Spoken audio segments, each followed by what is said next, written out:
குறிச்சி முருகன். வணக்கம் நண்பர்களே, நான் உங்கள் கல்லிடை குறிச்சி முருகன். அதாவது இந்தியாவிலேயே உத்தரப்பிரதேச மாநிலத்தில் இருக்கின்ற காசி என்கிற வாரணாசியில் தசவ சவமேத படித்துறையில் தினசரி மாலை 3 கருக்கல்ல இந்த ஆரத்தி பூஜை நடைபெறும். அதாவது இந்துக்களுக்கு புனித தலமான அந்த காசியில் தினசரி நடைபெறுவது மிக கண்கொள்ளா காட்சியாகவும் பக்தி பரவசம் மூட்டுவதாகவும் இருக்கும். ஒவ்வொரு இந்துக்களும் காசிக்கு சென்று புனித யாத்திரையை நிறைவு செய்து வருவது ரொம்ப சால சிறந்தது. பக்தர்கள் அனைவரும் கூடி தரிசனம் செய்வார்கள். மிகச்சிறப்பாக இருக்கும்.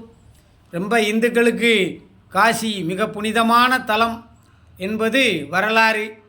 அனைவரும் காசிக்கு சென்று அந்த சிவபெருமானை கங்கை நதியில் நீராடி சிவபெருமானை வழிபட்டு வந்தால் மிக சிறப்பாக இருக்கும் என்பது ஐதீகம். கங்கையில் மூழ்கினால் பாவமெல்லாம் போக்கிவிடும் அப்படின்னு சொல்லுவாங்க முன்னோர்கள். எல்லோரும் அனைவரும் வணக்கம்.